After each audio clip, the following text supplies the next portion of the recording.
The crystal glass shattered against the marble floor, and Nia Bennett watched in horror as her employer, billionaire Jonathan Hayes, clutched his chest and fell to his knees.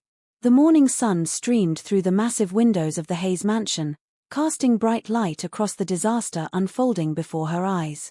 Just 30 seconds earlier, Nia had walked into the kitchen to prepare breakfast and seen something that made her blood run cold.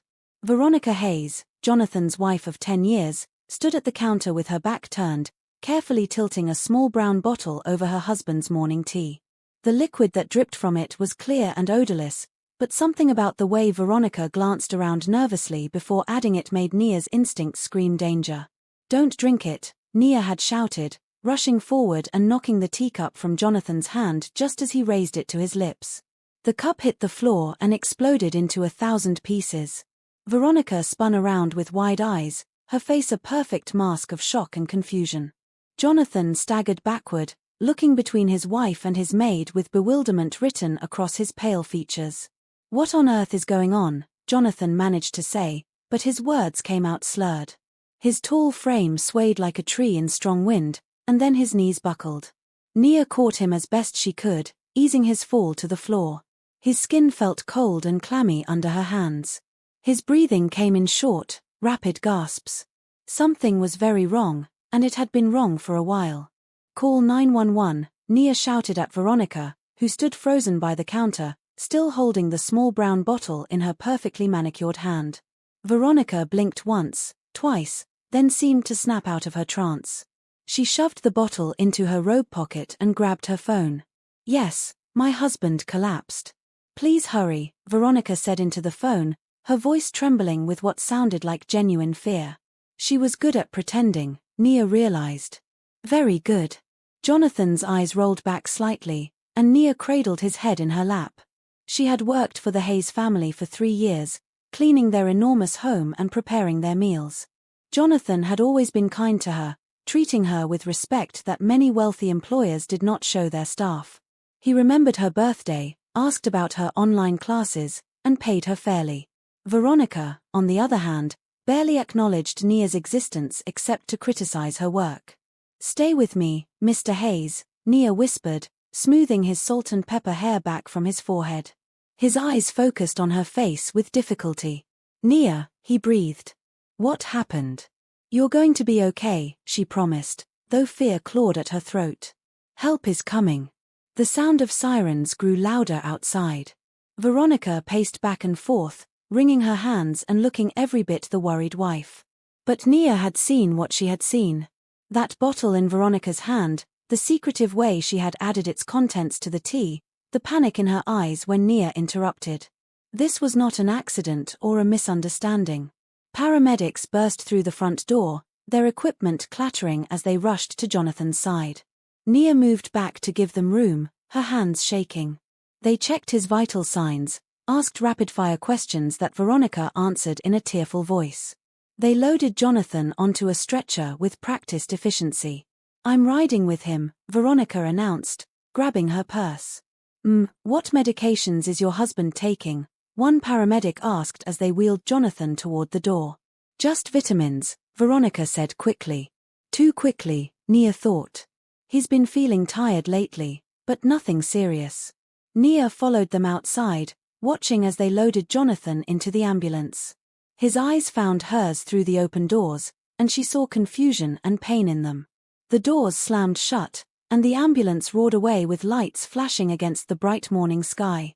Nia stood in the circular driveway of the mansion, her uniform still damp from where she had knelt on the wet kitchen floor. Her mind raced. Jonathan had been feeling tired lately.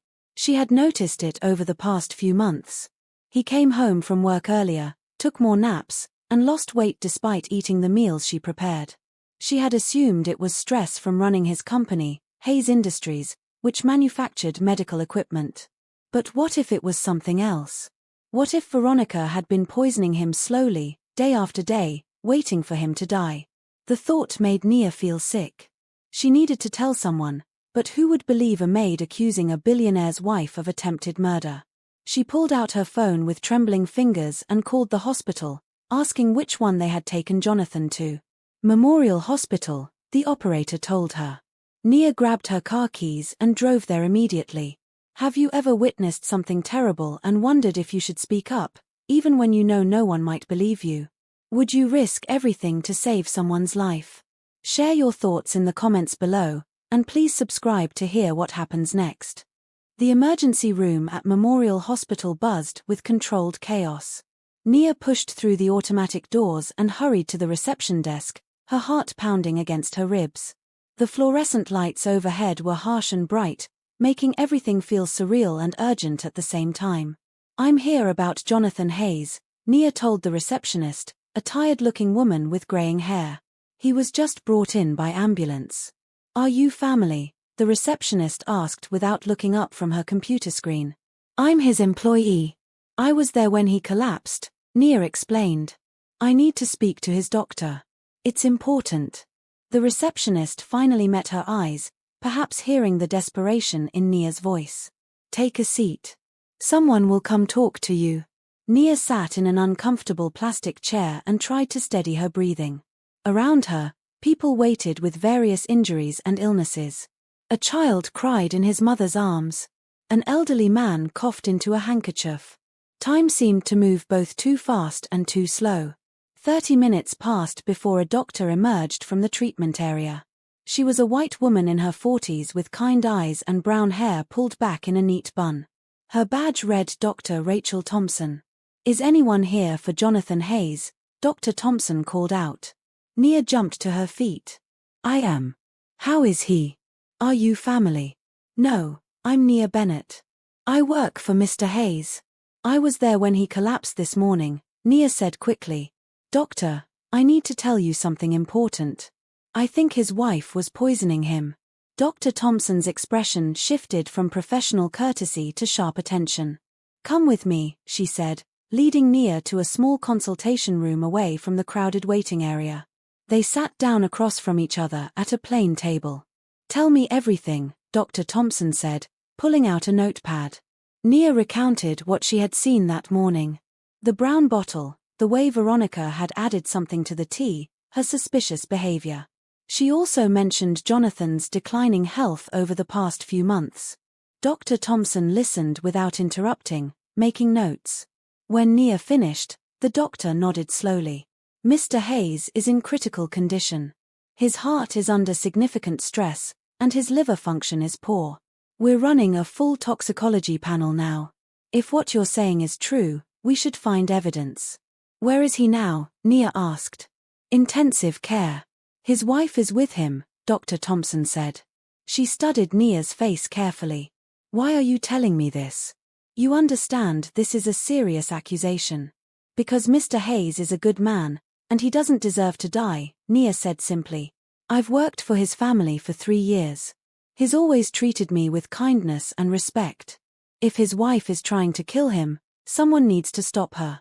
Dr. Thompson stood up. Wait here. I'm going to expedite those toxicology results and call security. If there's even a chance you're right, we need to protect our patient. Nia waited in that small room for another hour, her anxiety building with each passing minute. Finally, Dr. Thompson returned, and her face was grave. The preliminary results are back, the doctor said quietly. Mr. Hayes has high levels of arsenic in his system. Not enough to kill him immediately, but consistent with chronic poisoning over an extended period. You may have saved his life by stopping him from drinking that tea this morning. Nia felt relief and horror wash over her in equal measure. Relief that someone believed her, horror that she had been right. We've called the police, Dr. Thompson continued. They're on their way. We've also moved Mr. Hayes to a private room with security. No one can see him without our permission. Can I see him? Nia asked. Dr. Thompson hesitated. He's asking for you, actually. He woke up about 20 minutes ago, and when we told him what we found, he specifically requested to speak with you.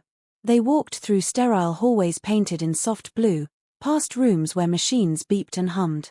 Jonathan's new room was at the end of a quiet corridor. A security guard stood outside. Dr. Thompson nodded to him, and he opened the door. Jonathan lay in the hospital bed, looking smaller and more fragile than Nia had ever seen him. Tubes connected him to various monitors and 4 drips. His face was pale, but his eyes were clear and alert. Veronica sat in a chair by the window, her expression unreadable.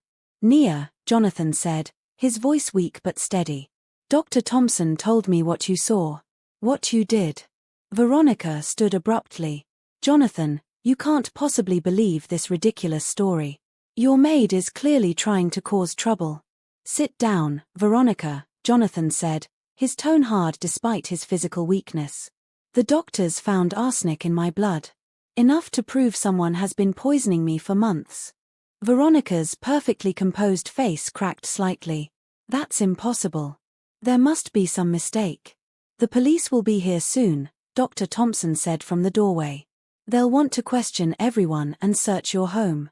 Veronica's eyes darted between Jonathan, the doctor, and Nia. For a moment, Nia saw pure calculation in those eyes, like a trapped animal searching for an escape route. Then Veronica's expression smoothed over again. "Of course I'll cooperate fully," Veronica said. "I want to find out who did this to my husband just as much as anyone." But Nia noticed her hand slip into her robe pocket, the same pocket where she had shoved that brown bottle.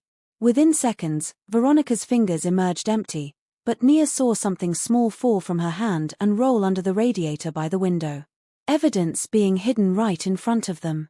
"I think you should check under that radiator," Nia said quietly, pointing. Dr. Thompson called the security guard, who retrieved the object with gloved hands. It was a small brown bottle with no label. He placed it carefully in a plastic evidence bag. Veronica's face went white. 2 police detectives arrived at the hospital within the hour. Detective James Morrison was a stocky white man in his 50s with grey hair and sharp blue eyes. His partner, Detective Linda Chen.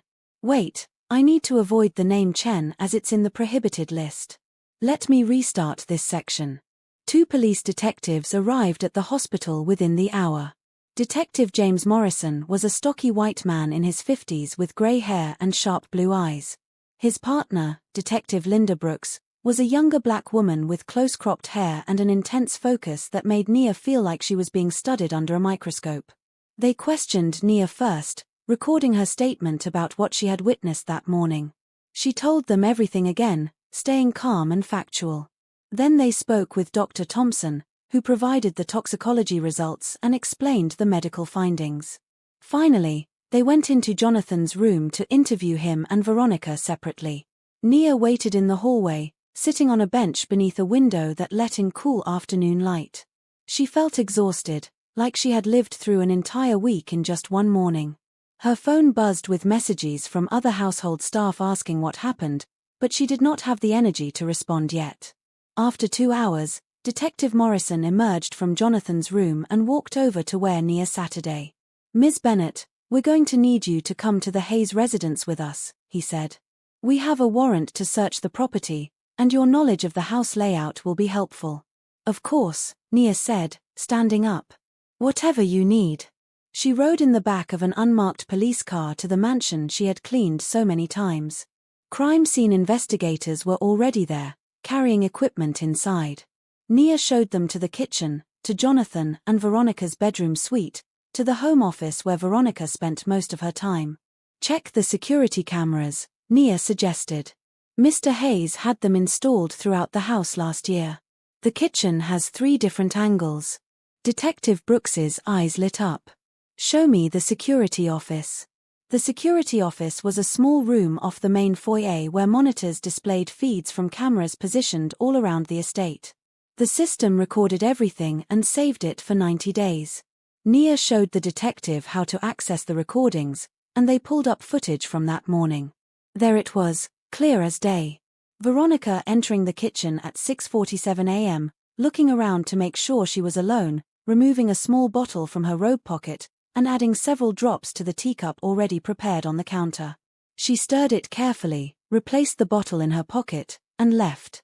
At 7:02 a.m., the footage showed Nia entering the kitchen, seeing the preparation, and then Jonathan arriving moments later. The video captured Nia's shout, the cup falling, Jonathan collapsing. "Got her," Detective Brooks said quietly, downloading the footage to a secure drive. They searched Veronica's office next and found a hidden drawer in her desk. Inside were bank statements for an account Jonathan did not know about, containing nearly $2 million transferred from joint accounts over the past year. There were also printed emails between Veronica and a man named Todd Fletcher, discussing their plans to run away together once Jonathan was dead and Veronica inherited his fortune. In the bathroom attached to Veronica's private dressing room, investigators found another bottle identical to the one at the hospital. This one still had a label that read arsenic trioxide with multiple warnings about toxicity. By late afternoon, they had enough evidence to make an arrest. Detective Morrison called the hospital and ordered Veronica to be taken into custody. Nia felt a wave of relief so powerful it nearly knocked her over. Justice was happening. The system was working. She returned to the hospital to check on Jonathan. He was alone now, staring out the window of his room. When she knocked softly, he turned and his face brightened. "Nia. Come in, please," he said. She sat in the chair Veronica had occupied earlier. The police found everything. Security footage, the poison, evidence she was stealing from you and planning to run away with another man. Jonathan closed his eyes and took a slow breath. 10 years of marriage. I thought we were happy. I thought she loved me. I'm so sorry, Mr. Hayes, Nia said softly. Call me Jonathan, he said, opening his eyes to look at her. You saved my life, Nia. If you hadn't been paying attention, if you hadn't cared enough to speak up, I would be dead in a few weeks. How can I ever repay you? You don't need to repay me, Nia said. I did what anyone should do. No, Jonathan said firmly, despite his weakness. Most people would have looked the other way. They would have told themselves it wasn't their business. But you put yourself at risk to help me. That takes courage. Nia felt heat rise to her cheeks. She had not thought about courage. She had only thought about doing what was right. The doctor says you'll need treatment to remove the arsenic from your system, she said, changing the subject. But they think you'll make a full recovery. Because of you, Jonathan said. His grey eyes held hers with an intensity that made her heart beat faster. Thank you, Nia. Truly. Dr. Thompson entered the room then, carrying a clipboard. Mr. Hayes, we're going to start chelation therapy tonight to bind the arsenic in your system and help your body eliminate it. You'll need to stay in the hospital for at least a week, possibly 2. Whatever it takes, Jonathan said. I want to get better. You will, Dr. Thompson assured him. You're strong, and we caught this in time. Your liver and kidneys have some damage, but nothing permanent if we treat it aggressively. Nia stood to leave, feeling like she was intruding on a medical discussion. But Jonathan reached out and caught her hand. Will you come visit me? He asked. I don't have much family. My father lives in Florida, and my mother passed years ago. I could use a friend. Of course, Nia said, squeezing his hand gently. I'll come every day. And she meant it. This man who had treated her with kindness when he did not have to, who had seen her as a person rather than just an employee, deserved to have someone in his corner during his recovery. The next morning, Nia arrived at the hospital carrying a stack of books she thought Jonathan might enjoy. She had stopped at a bookstore on her way and picked out 3 novels about adventure and exploration, figuring he could use an escape from his current reality. The bright sunlight followed her through the hospital corridors as she made her way to his room. Jonathan was sitting up in bed when she arrived, looking better than he had the day before. Some color had returned to his face, and his eyes were clearer. And 4 poles stood beside him, slowly dripping the chelation medication into his system. You came, he said, smiling when he saw her. I promised I would, Nia said, holding up the books. I brought you some reading material. I wasn't sure what you liked, so I picked a variety. Jonathan took the books from her and examined the covers with genuine interest. This is incredibly thoughtful. Thank you. He patted the chair beside his bed. Sit, please. Tell me about yourself. In 3 years, I realize I've never really talked with you beyond basic pleasantries. Nia settled into the chair, feeling slightly awkward. She was used to serving, not being served attention. What would you like to know? Everything, Jonathan said. Where did you grow up? What are your dreams? Why are you working as a maid when you're clearly intelligent and capable of so much more? She laughed softly at his directness. I grew up in Chicago, South Side. My mom raised me and my 2 brothers by herself after my dad died when I was 10. She worked 3 jobs to keep us fed and in school. The memory brought both pain and pride. She passed 2 years ago from cancer. I'm sorry, Jonathan said quietly. Thank you. She was an amazing woman. She always told us that education was the key to a better life, Nia continued. I got a scholarship to community college, but I could only afford 2 years.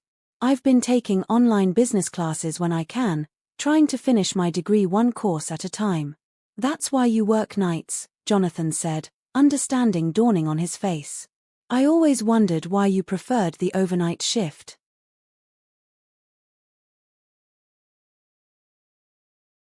It pays a bit more, and it lets me study during the day, Nia explained. I'm working toward a bachelor's in business management. I have about a year left if I can keep affording the classes.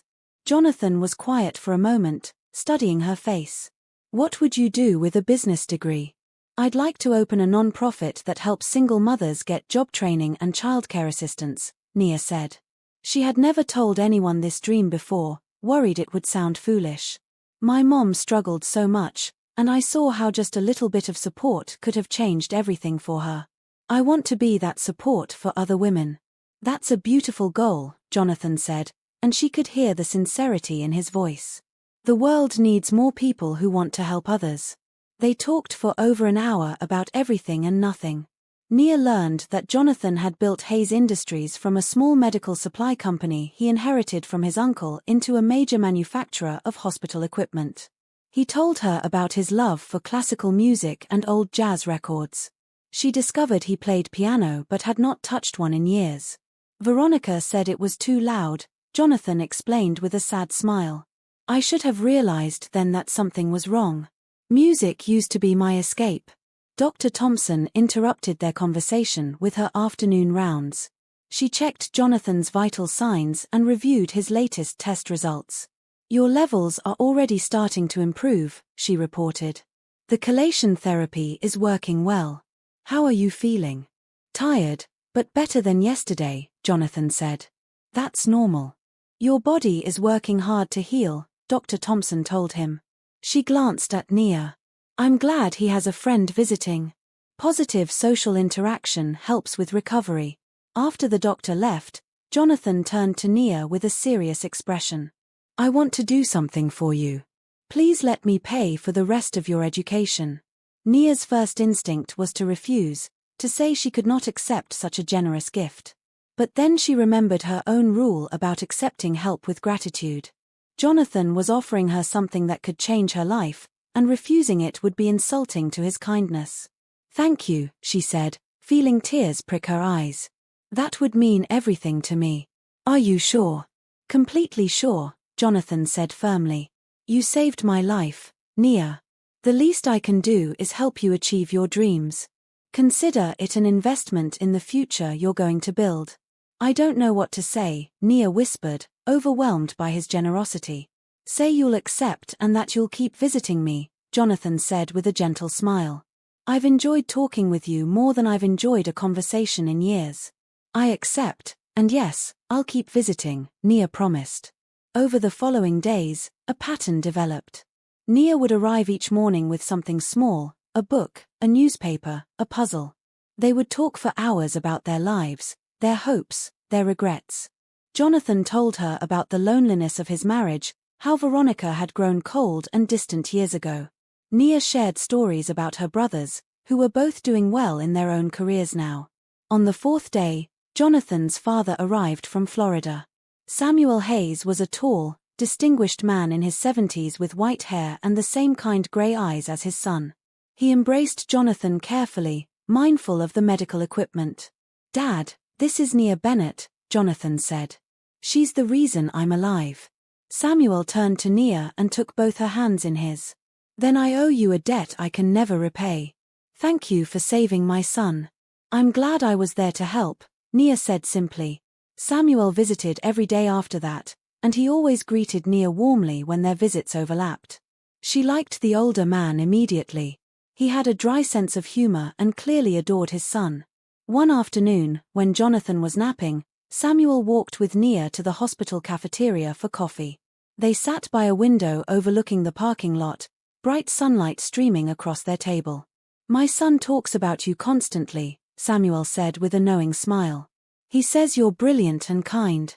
Nia felt her cheeks warm. "He's very generous with his praise." "Jonathan doesn't give compliments he doesn't mean," Samuel said. "He's been alone for a long time, even when he was married. I'm glad he has a real friend now." Nia smiled at that. Friendship with Jonathan had developed naturally, surprisingly. Despite their different backgrounds and positions, they connected on a level that felt genuine and comfortable. "He's a good man," she said. "He is," Samuel agreed. "And you're a good woman. I think you'll both be good for each other." After 12 days in the hospital, Jonathan was finally cleared to go home.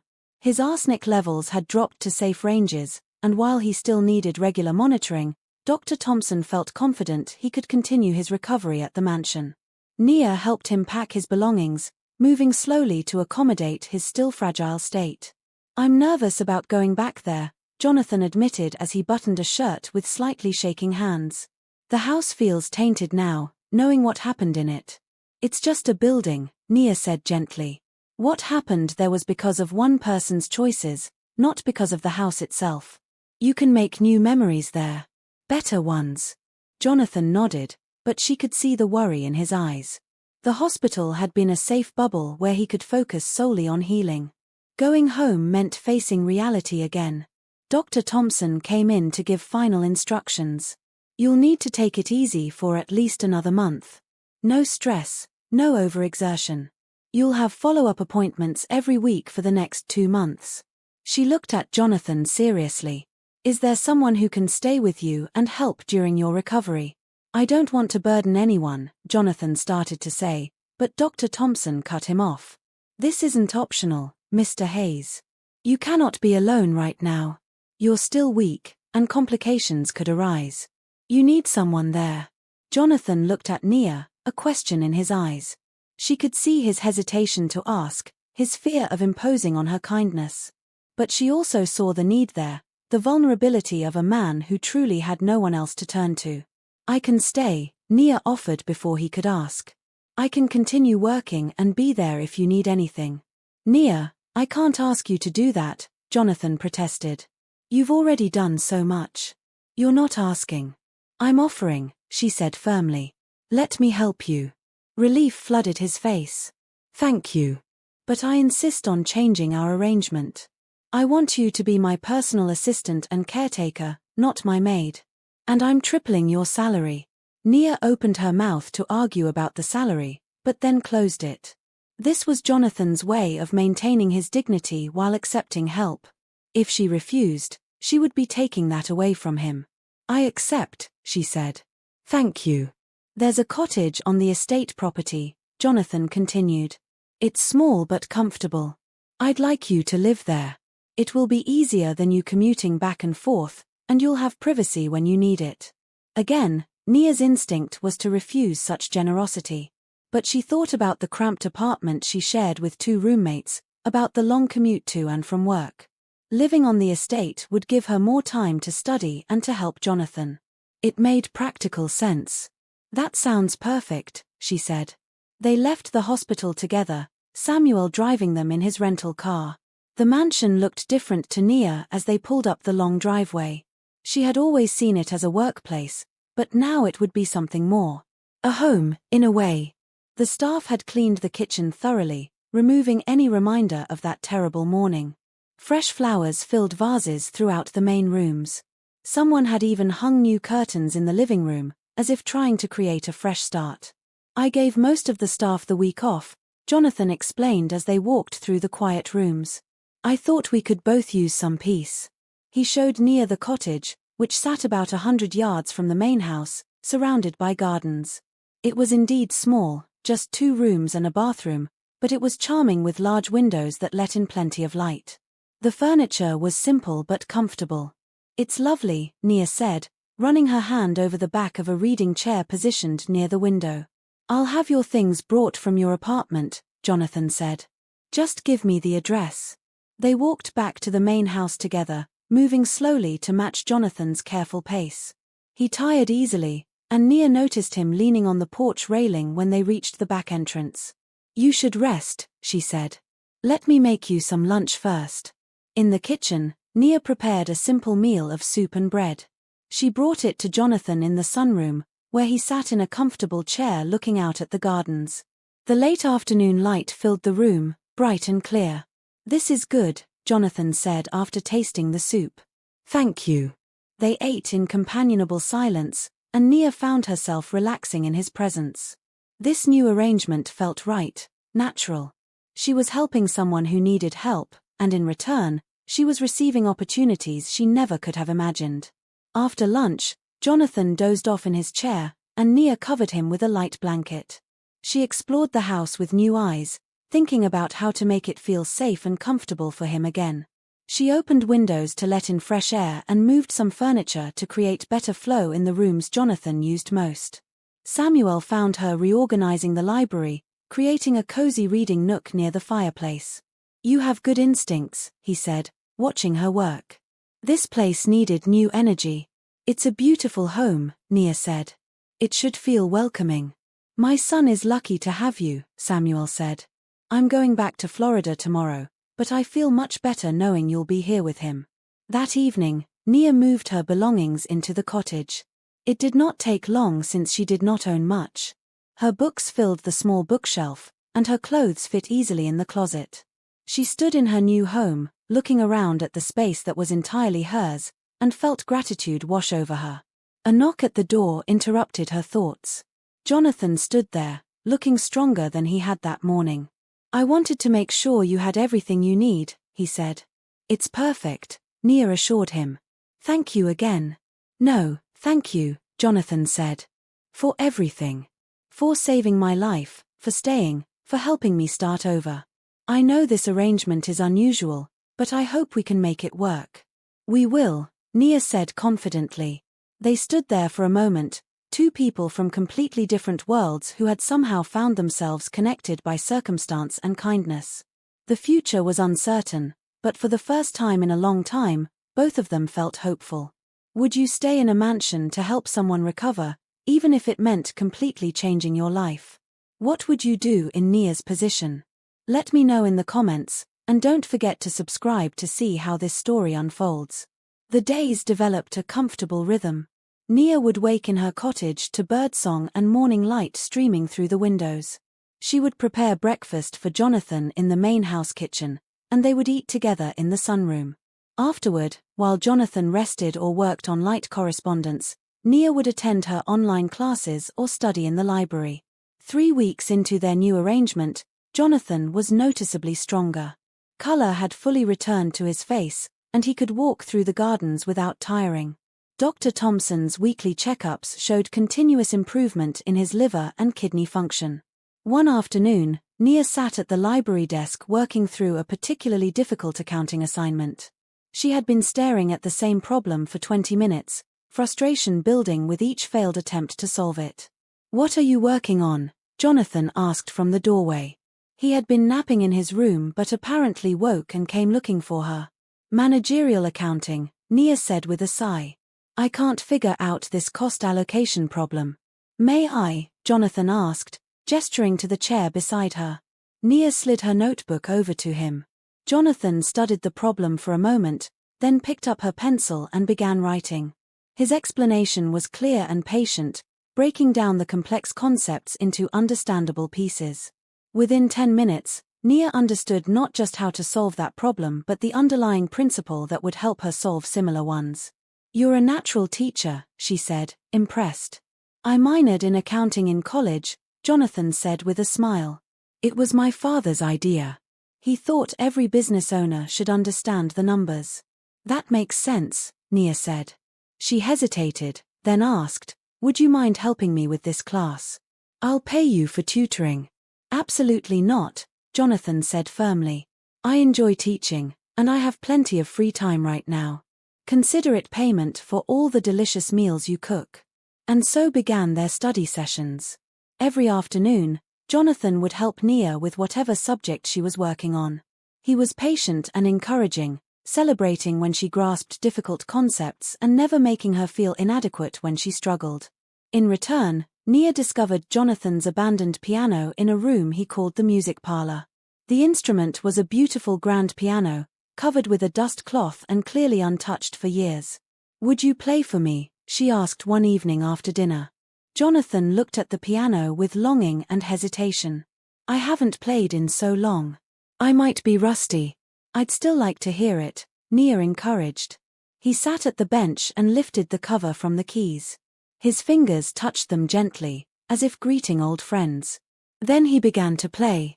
The music that filled the room was beautiful, a classical piece Nia did not recognize but felt in her soul.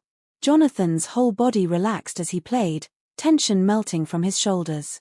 When the piece ended, Nia applauded softly. "That was incredible. Why did you stop playing?"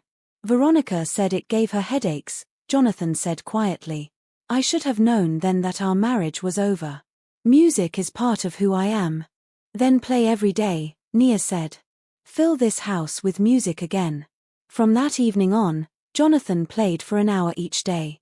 Sometimes Nia would sit and listen, and sometimes she would study in another room with the music as pleasant background. The mansion came alive with sound, feeling less like an empty showcase and more like a real home. They discovered other shared interests too. Both loved old movies, the black and white films from the 1940s and 50s. They started watching one together every weekend, making popcorn and settling into the comfortable couches in the media room. One Saturday night, they watched Casablanca. Nia had seen it before but never on a screen this large or with sound this good. During the famous scene at the airport, she noticed tears on Jonathan's face. "Are you okay?" she asked softly. "I'm fine," he said, wiping his eyes.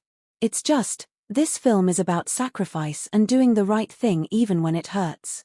I spent 10 years with someone who didn't love me, who was literally trying to kill me. And you, who barely knew me, risked everything to save my life. It makes me think about what real goodness looks like." Nia did not know what to say to that, so she just reached over and took his hand. They sat like that through the rest of the film, hands linked, both lost in their own thoughts about sacrifice and kindness and unexpected connections. Samuel called from Florida every few days to check on his son. Jonathan always put him on speakerphone so Nia could join the conversation. The older man would ask about Jonathan's health, Nia's studies, and what they had been doing. "You two sound happy," Samuel observed during one call. "I can hear it in your voices." "We are," Jonathan said, glancing at Nia with a smile. "Life is good." And it was good. Better than Nia had ever imagined. She was learning and growing, living in a beautiful place, and spending time with someone who made her laugh and challenged her thinking. The fact that Jonathan was technically her employer faded into the background. They were friends first, and everything else was just details. One evening, as they sat in the garden watching the sunset paint the sky in shades of orange and pink, Jonathan turned to her with a thoughtful expression. "Nia, can I ask you something personal?" "Of course," she said. "Why aren't you dating anyone? You're beautiful and smart and kind. I can't imagine you're short on options." Nia laughed. "I've been too busy trying to survive to think about romance. Between working and studying and helping my brothers, there hasn't been time or energy for dating." "That's a shame," Jonathan said quietly. "You deserve someone who appreciates everything you are." "What about you?" Nia asked, turning the question around. "Will you date again after everything with Veronica?" Jonathan was quiet for a long moment. "I don't know. The idea of trusting someone again terrifies me. But at the same time, I don't want to spend the rest of my life alone." He looked at her directly. "These past few weeks with you have been the happiest I've been in years. You've reminded me what genuine connection feels like." Something in his tone made Nia's heart beat faster. There was meaning beneath his words, feelings neither of them had acknowledged out loud yet. The air between them felt charged, full of possibility.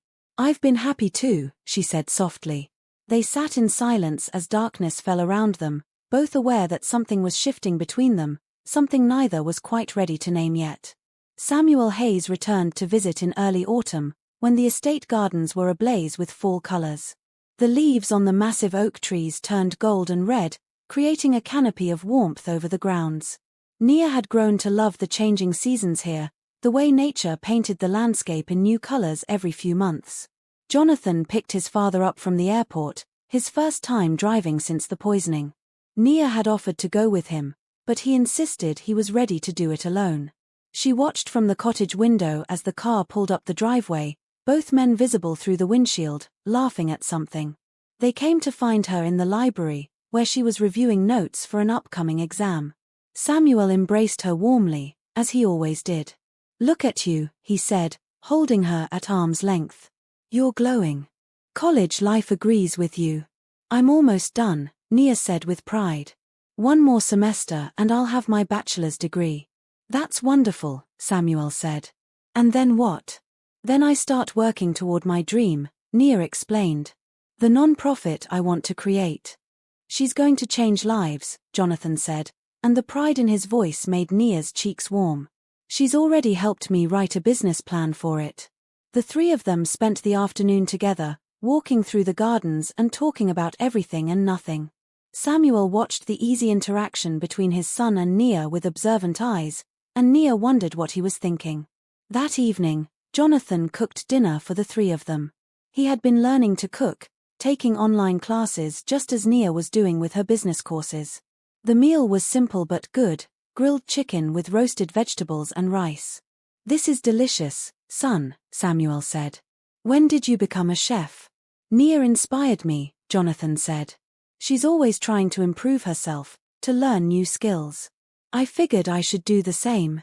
After dinner, Jonathan excused himself to take a phone call from his company. He had been slowly returning to work, handling things remotely for a few hours each day. This left Nia and Samuel alone on the back patio, watching stars appear in the darkening sky. "My son is in love with you," Samuel said without preamble. Nia's breath caught. "Mr. Hayes. Please, call me Samuel," he said gently. "And I'm not trying to make you uncomfortable. I'm just stating what I can see clearly. Jonathan lights up when he talks about you, when he looks at you. I haven't seen him this happy in decades. I care about him too," Nia admitted quietly. "But it's complicated. I work for him. People would say I'm taking advantage, or that he's taking advantage of me. The power dynamic is all wrong." Samuel nodded thoughtfully. "Those are valid concerns. But here's what I see. I see two good people who found each other in the midst of terrible circumstances. I see my son being himself again, the person he was before that woman nearly destroyed him. And I see a young woman who is kind and honest and makes him want to be better." "It still feels impossible," Nia said. "Love often does," Samuel replied. "My wife, Jonathan's mother, was my secretary when we met. People talked, said all the same things you're worried about. But we knew what we had was real, and we didn't let other people's opinions stop us from being happy together." "What if it doesn't work?" Nia asked, voicing her deepest fear. "What if we try and it ruins everything? I'd lose my job, my home, my friend." "What if it does work?" Samuel countered. "What if you find the kind of love that sustains you for a lifetime? Is that not worth the risk?" Nia had no answer for that. "I'm not trying to push you," Samuel said after a moment. "I just want you to know that you have my blessing, for whatever that's worth. If you and Jonathan decide to explore what's between you, I would be nothing but supportive." Jonathan returned then, settling into the chair on Nia's other side. "What are you two talking about out here?" "The future," Samuel said with a mysterious smile. "And how full of possibility it is." The next day, Samuel asked to see the cottage where Nia lived. She showed him the small space she had made her own, with her textbooks neatly arranged on the shelf and photos of her family on the small desk. "This suits you," Samuel said, looking around. "Cozy and efficient." "It's more than I ever expected to have," Nia said honestly. "You deserve this and more," Samuel told her. He pulled an envelope from his jacket pocket. "I wanted to give you this before I leave tomorrow." Nia opened it to find a check for $50,000. She gasped. "I can't accept this. It's a gift, not charity," Samuel said firmly. Use it as seed money for your non-profit. Every dream needs initial funding, and I believe in what you want to do. Tears filled Nia's eyes. This is too generous. It's an investment in a good person with a good heart, Samuel said.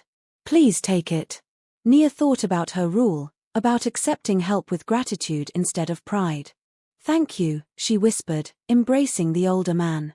Thank you so much. That evening, the three of them sat together one last time before Samuel's departure. They played cards and laughed at old family stories Samuel shared about Jonathan's childhood. The atmosphere was warm and full of affection, like a real family gathered together. When Samuel left the next morning, he hugged them both goodbye. To Jonathan, he whispered something Nia could not hear. To Nia, he said, take care of each other. That's all that matters. After Samuel's car disappeared down the driveway, Jonathan turned to Nia. My father likes you. I like him too, Nia said. He's a good man. He told me I'd be a fool to let you get away, Jonathan said, his grey eyes serious. That some chances only come once in a lifetime. Nia's heart raced. What did you say? I told him I agreed, Jonathan said softly. Nia, I know the timing is strange and the situation is complicated, but I need you to know how I feel. I'm falling in love with you. Maybe I already have fallen. And if you feel anything similar, I want to explore what this could be. Nia looked at this man who had shown her nothing but kindness and respect, who had supported her dreams and challenged her mind. She thought about the joy she felt in his presence, the way her day felt incomplete when they were apart. I feel it too, she admitted.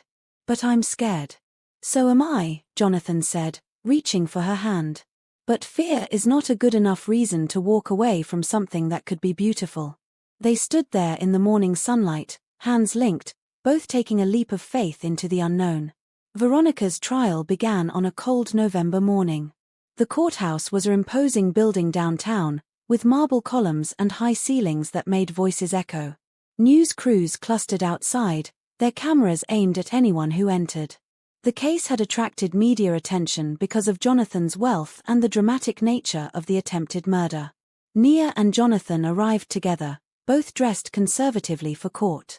Nia wore a simple blue dress, and Jonathan wore a dark suit. They had spent the past 2 months growing closer, carefully exploring the feelings between them. They had not defined what they were to each other yet, but they both knew something had shifted and deepened. Attorney Patricia Coleman met them in the hallway outside the courtroom. She was an elegant African-American woman in her 50s who specialized in criminal cases. She had been appointed to represent the prosecution as a special prosecutor due to the high-profile nature of the case. Are you ready for this? Patricia asked them both. It won't be pleasant. Veronica's defense team is going to try to paint you both in a negative light. We're ready, Jonathan said, squeezing Nia's hand. They entered the courtroom and took their seats in the gallery. Veronica was already there at the defense table, wearing an expensive cream-colored suit and looking thinner than Nia remembered. When Veronica's eyes met hers, there was pure hatred in them. Nia felt Jonathan tense beside her. The trial lasted 5 days. Prosecutor Coleman presented the evidence methodically and clearly. She showed the security footage of Veronica poisoning the tea. She brought in toxicology experts who explained how arsenic poisoning works and how the levels in Jonathan's system indicated chronic exposure.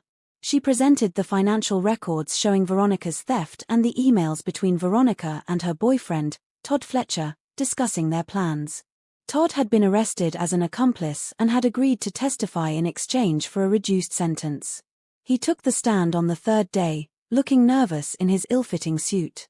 He confirmed that Veronica had told him about poisoning Jonathan, that they had planned to run away to Europe together once Jonathan died and Veronica inherited his fortune. Did you try to stop her? Patricia asked Todd. No, he admitted quietly. I'm ashamed to say I didn't. I was caught up in the fantasy of the money and the life we could have. Veronica's defense attorney tried to argue that Todd was lying to save himself, that Veronica had been framed. But the evidence was overwhelming. The security footage did not lie. The arsenic found in Veronica's possession came from a chemical supply company where she had purchased it using a fake name, proven by comparing the signature on the purchase order to samples of her handwriting. On the fourth day, Jonathan took the stand. Nia watched him walk to the witness box with his head held high. He looked strong and healthy now, nothing like the frail man who had collapsed in the kitchen months ago. He testified about his marriage to Veronica, how it had grown cold over the years but he had tried to make it work. He described the symptoms he had experienced, the fatigue and nausea and weakness, and how he had assumed it was stress or aging. He talked about the morning Nia saved his life. If Ms. Bennet had not been paying attention, if she had not acted immediately, I would be dead, Jonathan said clearly. Veronica would have succeeded in murdering me. The defense attorney cross-examined him aggressively, trying to suggest that Jonathan had been a neglectful husband, that Veronica had been desperate and unhappy. Jonathan remained calm through it all. I may not have been a perfect husband, Jonathan admitted. But I never deserved to be poisoned and murdered. No one does. On the fifth day, Nia testified. She described what she had seen that morning, Veronica adding something to the tea, the panic in Veronica's eyes when Nia interrupted. She explained why she had spoken up despite knowing she might not be believed.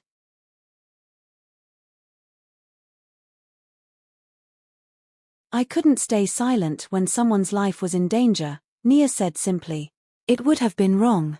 The defense attorney tried to imply that Nia had fabricated the story to get close to Jonathan and his money. Nia kept her composure, answering each question honestly and directly. I acted to save a life, she stated firmly. What happened afterward was not part of any plan. I couldn't have predicted any of it. Prosecutor Coleman's closing argument was powerful. She laid out the timeline of events, the evidence, the motive. She reminded the jury that this was not a crime of passion but a calculated, prolonged attempt at murder for financial gain. Veronica Hayes made a choice every single day to poison her husband, Patricia said, making eye contact with each juror. She watched him grow weaker and sicker, knowing she was causing his suffering. That is not the act of someone who deserves mercy. That is the act of someone who must be held accountable. The jury deliberated for only 4 hours. When they returned, the forewoman stood and read the verdict. Guilty on all counts. Attempted murder, fraud, conspiracy. Veronica's face went pale. She swayed in her seat, and her attorney had to steady her. The judge thanked the jury and set sentencing for 2 weeks later. At the sentencing hearing, Veronica received 20 years in prison with no possibility of parole for 15 years. When the judge read the sentence, Veronica finally broke, sobbing loudly. But Nia felt no satisfaction in her tears.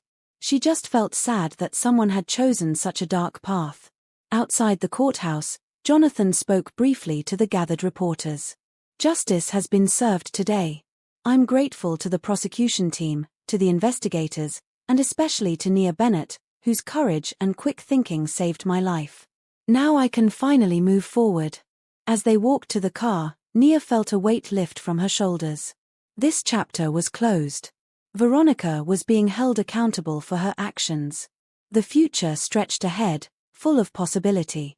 Thank you for standing by me through all of this, Jonathan said as they drove away from the courthouse. Where else would I be? Nia replied, taking his hand. They both knew the answer. Together. They would be together. Winter settled over the estate with gentle snowfall and crisp, clear days.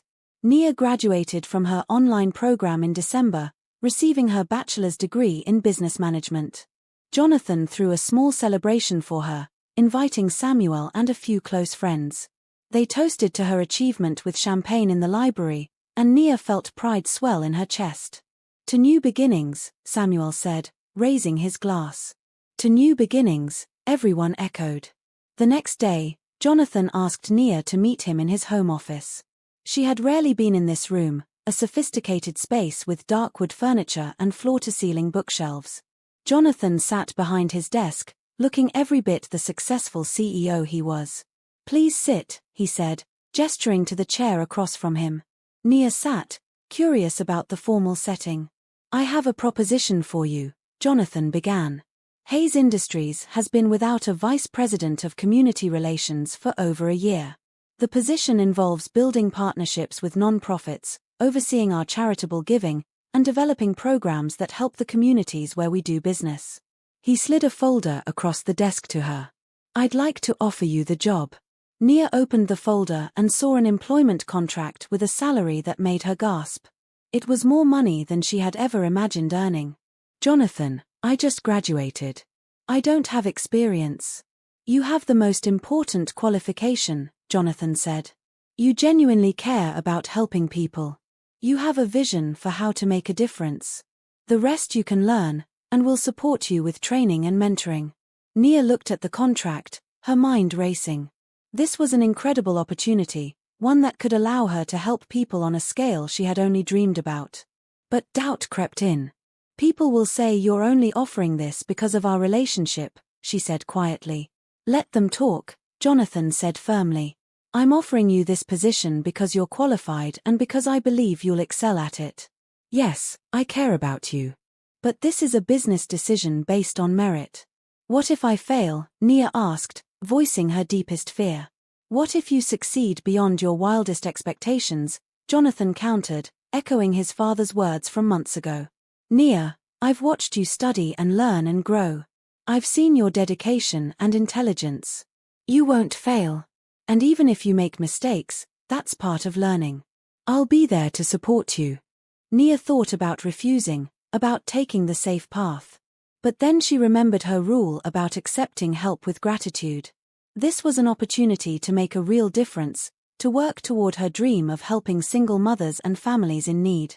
I accept, she said, signing the contract. Thank you for believing in me. Jonathan came around the desk and pulled her into a hug. Thank you for saying yes. Nia started her new position in January. The office building downtown was modern and bright, with large windows that let in natural light. Her office was on the executive floor, a space she decorated with plants and photos. She threw herself into the work, meeting with non-profit leaders, researching best practices, and developing a strategic plan for the company's community involvement. Jonathan was patient as she learned, answering her questions and introducing her to key contacts. But he also gave her space to make the role her own, trusting her judgment and supporting her ideas. 3 months into her new job, Nia presented her first major initiative to the board of directors. She proposed creating a comprehensive support program for single mothers, offering job training, childcare assistance, and small business loans. It was her dream, the non-profit she had always wanted to create, but now backed by the resources of Hayes Industries. The board asked tough questions, and Nia answered each one with confidence and data. When the vote came, the initiative passed unanimously. Several board members congratulated her afterward, impressed by her presentation and vision. That evening, Jonathan took her to dinner at an elegant restaurant downtown to celebrate. They sat by a window overlooking the city lights, the bright glow of the urban landscape spread out before them. I'm so proud of you, Jonathan said, raising his wine glass. You were brilliant today. I was terrified, Nia admitted with a laugh. But also excited. This program could change lives, Jonathan. Real, tangible change for women who are struggling just like my mom did. It will change lives, Jonathan said. Because you're leading it. They talked about the program, about the next steps for implementation, about the future. And then Jonathan grew quiet, his expression turning serious. Nia, we've been dancing around something for months now, he said softly. We care about each other. We enjoy each other's company. We work well together. But we've never defined what we are to each other. Nia's heart raced. What do you want us to be? I want you to be my partner, Jonathan said simply. Not just in business, but in life. I love you, Nia. I think I've loved you since the moment you saved my life, and that love has only grown stronger every day since. I love you too, Nia said, the words feeling both scary and right. But I worry about what people will say, about the complications. There will always be complications, Jonathan said, reaching across the table to take her hand. There will always be people who judge or gossip. But I don't want to live my life based on other people's opinions. I want to live it based on what makes me happy, what makes us happy. And being with you makes me happier than I've ever been. Tears filled Nia's eyes. Being with you makes me happy too. Then let's stop hiding it, Jonathan said. Let's be together, openly and honestly. Let's build a life we can both be proud of. Nia squeezed his hand, feeling a mix of joy and relief. Okay. Yes. Let's do that. They left the restaurant hand in hand, stepping out into the cool evening air. The city lights sparkled around them, and Nia felt like she was walking on air. She had a job she loved, a man she loved, and a future full of purpose and possibility. As they drove back to the estate, Jonathan's hand resting on hers, Nia reflected on how much her life had changed in less than a year. She had gone from being a maid struggling to finish her degree to being an executive with the power to help thousands of people. She had found love in the most unexpected place, with a man who saw her as an equal and supported her dreams. "What are you thinking about?" Jonathan asked, glancing at her with a smile. "How grateful I am," Nia said. "For everything. For you." "I'm the grateful one," Jonathan said. "You gave me my life back. You gave me hope and happiness and a reason to believe in love again." They arrived home and walked through the gardens together, taking their time despite the cold. The moon was bright overhead, casting silver light across the snow-covered grounds. When they reached Nia's cottage, Jonathan pulled her close and kissed her gently. "I love you," he whispered against her lips. "I love you too," she whispered back. Standing there in the moonlight, wrapped in each other's arms, both of them knew they had found something rare and precious. They had found each other against all odds, and they were going to hold on tight. Have you ever found love in an unexpected place? Sometimes the best relationships come from the most unlikely circumstances. Share your thoughts in the comments, and make sure to subscribe to see how Nia and Jonathan's love story ends. Spring arrived with an explosion of color. The gardens bloomed with tulips and daffodils, and the trees burst into green leaf. Nia's community program was in full operation, having helped over 100 women in its first 3 months. The success stories poured in, letters from grateful mothers who had found jobs, completed training programs, and started their own businesses. Jonathan and Nia had been together publicly for 4 months now. At first, there had been whispers and gossip, exactly as Nia had feared. Some people questioned whether their relationship was appropriate, given how they had met. But those concerns faded as people saw how genuine their partnership was, how they supported and respected each other. Samuel visited again in early May, staying at the mansion for a long weekend. He was delighted to see his son so happy, so alive and engaged with the world. He and Nia had grown close, talking on the phone regularly about business and life. On Saturday evening, Jonathan asked Nia to dress nicely for dinner. He would not tell her where they were going, only that it was a surprise. She wore a simple green dress and met him at the main house. But instead of driving somewhere, Jonathan led her through the gardens to a section she had never explored. Hidden behind a high hedge was a small clearing with a gazebo draped in white lights and spring flowers. A table was set for 2 with candles and fine china. "Jonathan, this is beautiful," Nia breathed, taking in the scene. "I wanted to create something special for us," he said, pulling out her chair. They ate dinner as the sun set, painting the sky in shades of pink and gold. The food was delicious, prepared by a chef Jonathan had hired for the evening. But Nia barely tasted it, too caught up in the romance of the setting and the way Jonathan kept looking at her. After dessert, Jonathan stood and offered her his hand.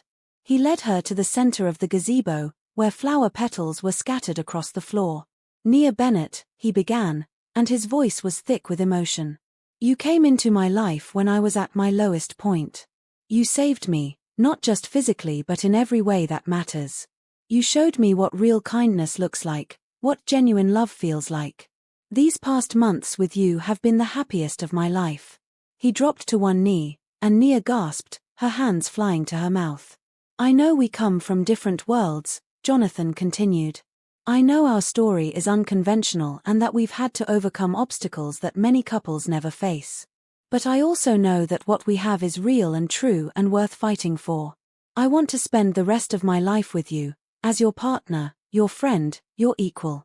He pulled a small box from his pocket and opened it to reveal a stunning ring. The center stone was a deep blue sapphire surrounded by diamonds. "Will you marry me?" Jonathan asked. "Not as my employee," not as someone I'm trying to impress or control, but as the woman I love more than anything in this world. Tears streamed down Nia's face. She thought about the journey that had brought them to this moment. From that terrifying morning in the kitchen to this beautiful evening in the garden, they had built something solid and true together. "Yes," she said, her voice breaking with joy. "Yes, I'll marry you." Jonathan slipped the ring onto her finger and stood, pulling her into his arms. They kissed as the last light faded from the sky and the stars began to appear overhead.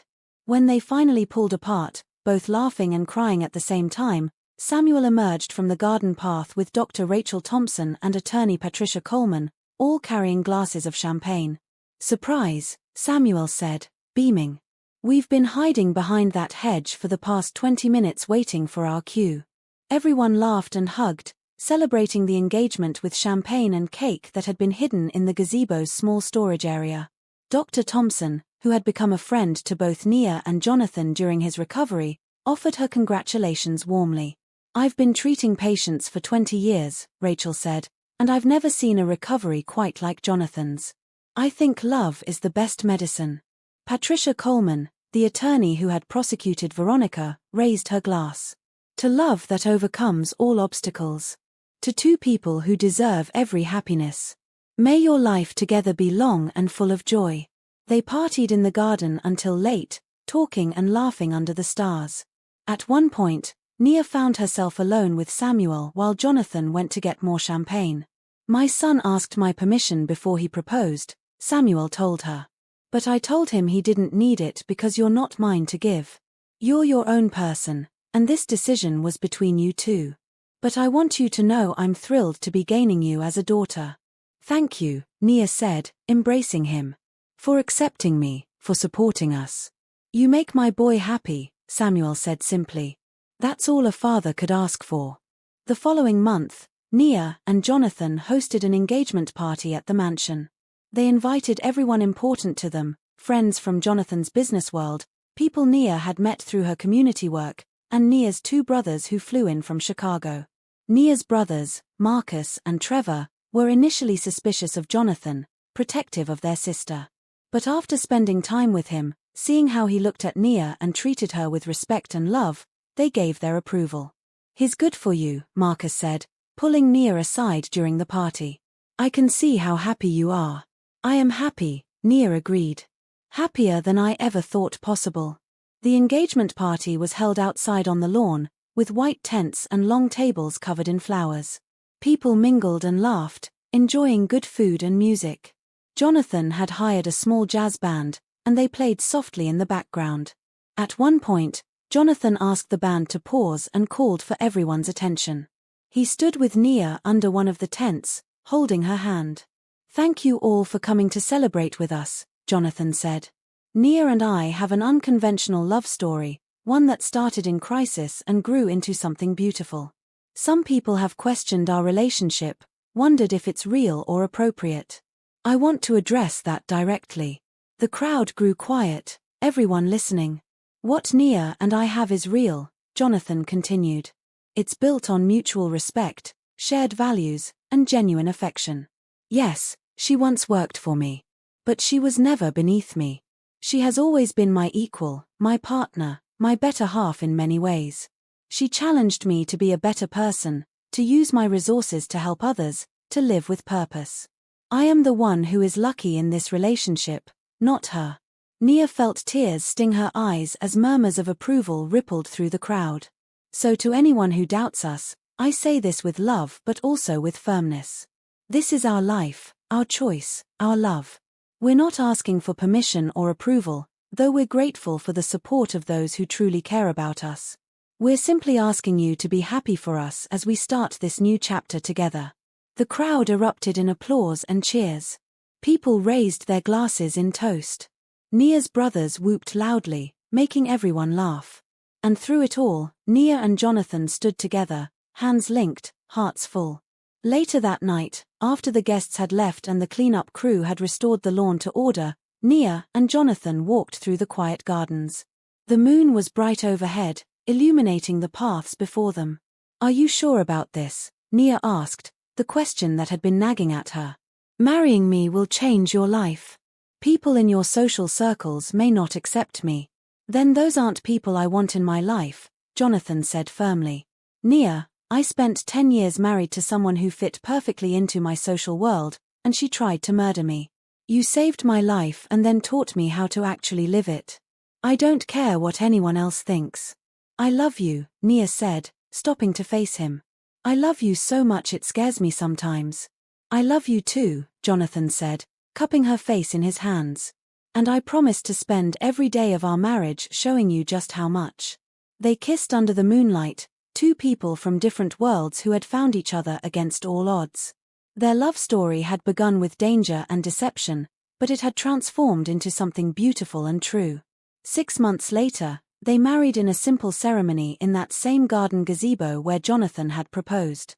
Nia wore an elegant white dress, and Jonathan wore a classic black suit. Samuel officiated, having gotten ordained online specifically for the occasion. Nia's brothers walked her down the aisle, one on each side. As they exchanged vows they had written themselves, promising to love and support each other through all of life's challenges, Nia thought about the journey that had brought them here. From maid to fiancée to wife, from struggling student to successful non-profit executive, her life had changed in ways she could never have imagined. But the most important change was not in her circumstances but in her heart. She had learned to accept help with grace, to take risks for love, to believe that she deserved happiness and success. And she had found a partner who saw her true worth, who celebrated her strengths and supported her through her weaknesses. I now pronounce you husband and wife, Samuel said with tears in his eyes. Jonathan, you may kiss your bride. And as Jonathan pulled Nia close and kissed her while their friends and family cheered, she knew with absolute certainty that this was just the beginning. Their love story was not ending but beginning anew, full of promise and possibility. They had both been saved in that kitchen on that terrible morning. Jonathan had been saved from death, and Nia had been saved from a life of just getting by, never reaching for more. They had saved each other, really, and built something lasting from the ashes of that crisis. As they walked back down the aisle as husband and wife, hands linked and faces glowing with joy, the future stretched before them bright and full of hope. They would face challenges, certainly. But they would face them together, with love and respect and unwavering support for each other. And that, Nia thought, was the happiest ending she could ever have imagined.